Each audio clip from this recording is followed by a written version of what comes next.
Let's get started. In this lesson we are going to discover the soft pin constraint and do various manipulations with it. Now I'll show you what example I have prepared and then let's get to work. See, the torus move up and down along the y-axis. And for this I use the noise that is in the library of Motion FX. Here is the noise. Okay, after the animation comes the basic Vellum setup with default settings. Now let's pin the top points so that they follow the animation. To pick up the animation, we need to check the Match Animation option. And then select the soft pin. I will also increase the bend stiffness to its maximum to prevent the torus from bending. The last thing we will do before running the simulation is to turn on the pin constraint visualization. So, let's check what we have now. See, now the soft constraint behaves exactly the same as the first two types of hard constraints. That is, the pinned points 1 to 1 repeat the movement of the target positions. Okay, to see the difference between soft and hard constraints, let's reduce the stretch stiffness, which is also the stiffness of the soft pin constraint. Take a look, they have already begun to move slightly away from target positions. Let's get closer to see better. When we specified the soft pin, a zero-length constraint was created between the points and their target positions, and since we have reduced the stretch stiffness value, which is also the stiffness of soft pin constraints, they also began to stretch. To make the pin constraints primitives more visible, let's change their color. I also want to increase their radius. Good, let's run the animation and look again. Now it is much more noticeable how the pinned points move away from the target position. If we further reduce the stretch stiffness, then they will further deviate from the target positions. See, the soft pin constraints began to stretch more, and of course along with this the torus also began to stretch strongly. But what if we only want to adjust the pin constraint stiffness without allowing the torus to stretch? Well, now I will show you how it can be done. Let's set the stretch stiffness to maximum, then drop down the Vellum constraint property node and insert between this two. This node is the SOP version of the Vellum constraint property, which we have used many times within the DOP network. If you just need to edit some constraint properties and you are not going to change them during simulation, then it would be more correct to do it through this node at the SOP level. Okay, now we need to specify the constraint which properties we are going to change. Look, there are only stretch and bend, but we need to specify the pin constraint. So how do we do this? Well, for that I suggest opening the geometry spreadsheet and taking a look at the constraints types. Let's hide all attributes, then show the only type. See, beyond the distance and bend, there is also a pin. And we can use this attribute to refer to pin constraint and modify its properties. So, in this group line, let's type the following. @type is equals to pin. Now we can override the stiffness value only for the pin constraint. The factor of 1 is fine, let's check what we get. You see, now the torus does not stretch at all, but the pin constraints stretch decently. Besides stiffness, you can override any attribute you like. For example, let's override the damping ratio. Look, it is no longer so springy. In case you need to detach the torus at some point, you just have to delete the soft pin constraints. The Vellum solver will delete all constraints that have the remove attribute set to 1. See, the torus began to fall as they were removed. Of course, if you make it 0, the solver will not remove them. To break the pin constraint at some point, you just need to change this attribute from 0 to 1, but of course this must be done within the DOP network. Now we will delete this Vellum constraint property, then dive into the dynamic network and create a new one. Connect to the force output and then specify the pin constraint. At type is equals to pin. Override the stiffness with factor of 1. And activate the remove attribute and set it to 0. Then we will use the vex expression to make it 1 at some point. Let's type the following. If the current frame is greater than 65, then the remove attribute is set to 1. Well, now let's check what we get.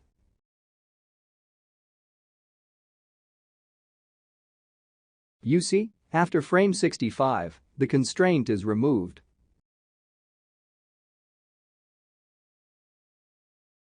Let's change the breaking frame and look again.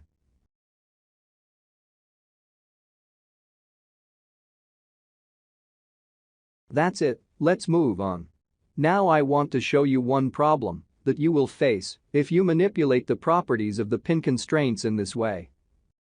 Let's deactivate the vex expression and disable the remove attribute so that the constraint is not removed.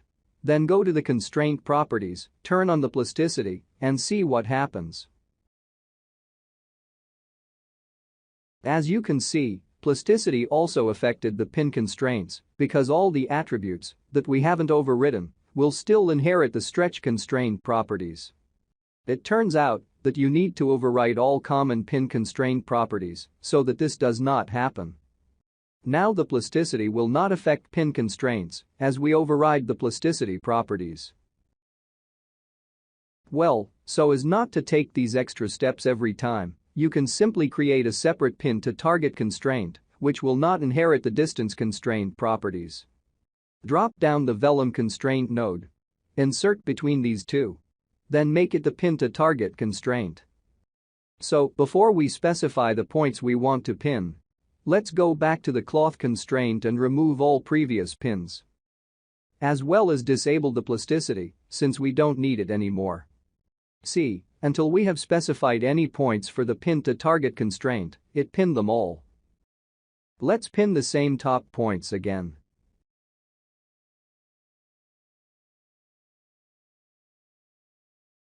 Good, now we have to change the pin type to soft. Look, once we have specified soft pin, the stretch and bend constraint properties became active.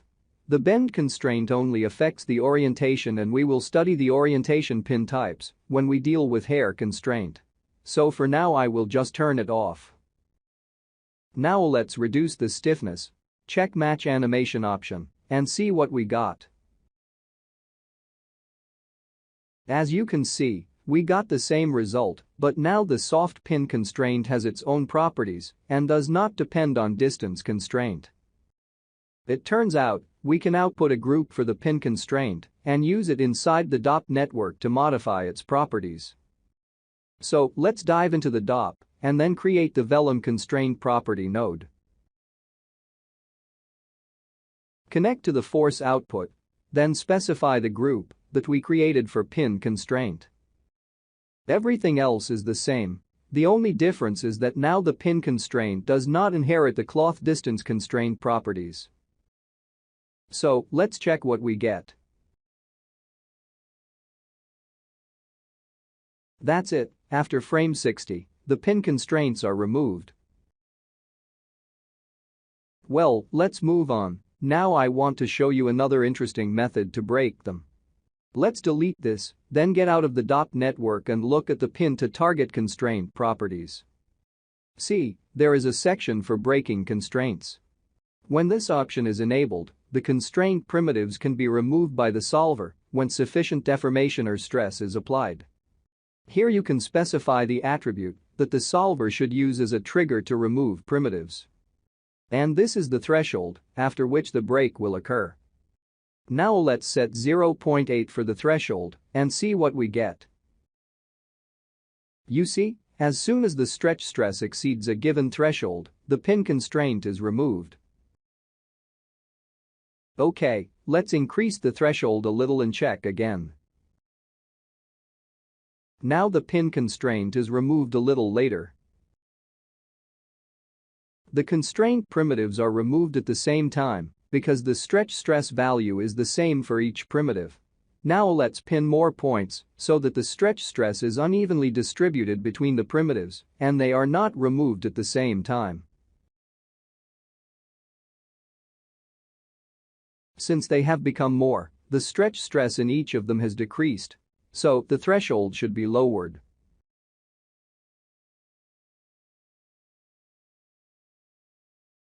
See, now they began to remove one after another.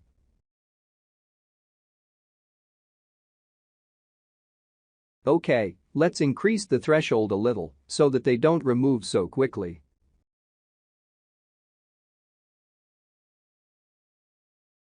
Here we go. As soon as the stretch stress exceeds the specified threshold for some primitive, it is removed immediately. To make it clearer, let's visualize the stretch stress of pin constraint and look again. Turn off display geometry so that only the pin constraint displayed stretch stress attribute. Then adjust the max value close to the threshold to get correct visualization. There you go, now you can see by color where there is more stress and where less. Let's watch it again.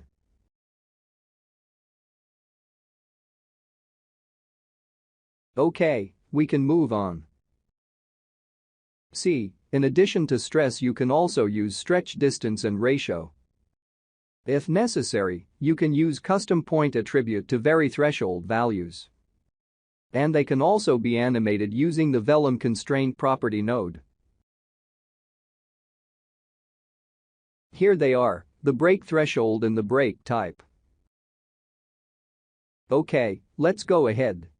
Now I want to show you one interesting parameter of the pin to target constraint that is not present in the distance constraint properties.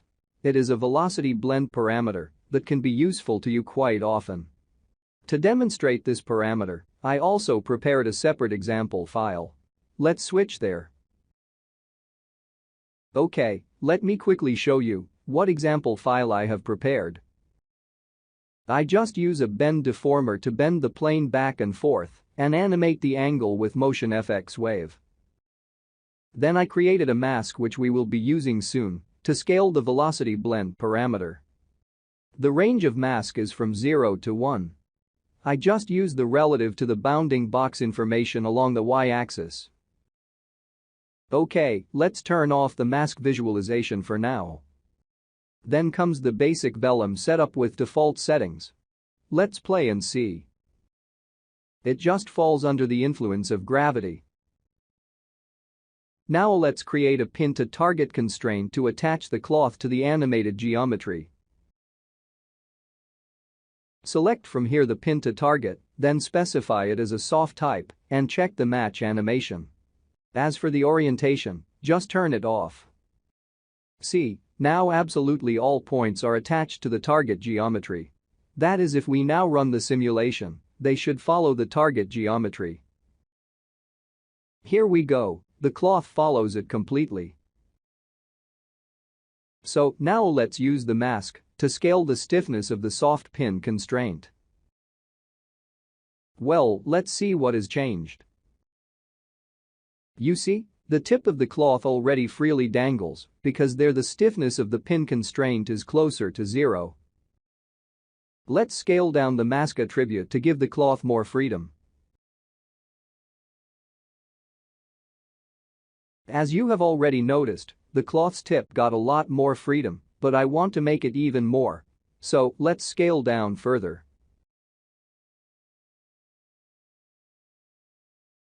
Well, now I'm happy with this, but I want to edit the mask a little. Let's turn it on to visually see the changes that we will make now. Then go to the attribute VOP and start editing this spline ramp, which defines the transition of the mask from 0 to 1. That's better. Only the base will closely follow the animation, and the rest will tend to the target geometry weakly. Okay, I am completely happy with this result, let's move on. Now I am going to enable the velocity blend option that allows us to blend in the velocity of target geometry, but this requires the target to have a v-point attribute to provide the local velocity. So let's create it. Drop down the point velocity node and add it after deformation. The point velocity SOP computes the velocity attribute from the deformation. Okay, now we can add some percentage of this velocity to the system. So, a blend factor of 0.1 will mix in 10% of the target velocity in a standard frame. Well, let's check what has changed. Now the simulation velocity is 10% closer to the target velocity. To make it clearer, let's increase the blending factor and check again. You see, the simulation has become even more restrained since 20% of the target velocity affects it. If the target geometry does not have a velocity attribute, the velocity blend will blend to zero, which will reduce the overall velocity. That is now, the simulation velocity dampened by 20%. Okay, let's enable the point velocity node again, then decently increase the blend value and check the result. Look, in addition to taking 50% of the target velocity, the simulation is also affected by the attachment force of pin constraint. But what if we reset to zero the attachment stiffness? Well, then only the effect of velocity will remain. Now let's adjust the mask attribute so that the stiffness goes to zero everywhere except the uppermost region.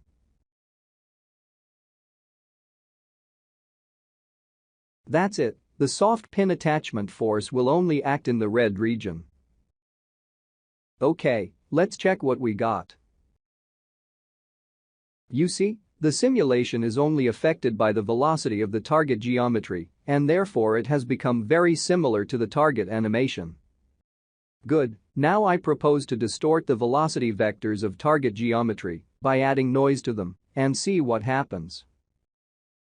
Look, there is a curl noise tab in the point velocity properties. Let's enable it to add noise to existing velocity vectors. So, let's check what we got. Here we go, the noise has already entered the simulation. To firmly secure the pin constraint attachment to the top, let's set the mask multiplier to 1. See, the topmost region no longer swings up and down. Of course, if you want to reduce the impact of the target velocity, you just need to decrease the blend factor. You may even not use the attachment force at all by zero-outing stiffness for all points and use the pin to target constraint to bring only the target velocity into the system. Okay, since it will now be free falling, let's turn on the ground plane and see what happens. Look, now the cloth is not tied to the target geometry in any way but still depends on its velocity. Using this technique you can make interesting simulations. Okay, that's all for this lesson. We've completely dealt with the pin to target constraint. All other parameters are already familiar to us from the previous lessons, so let's end this lesson with this. In the next lesson, we will already talk about the drag force, which has an important role on the cloth simulation. See you in the next lesson.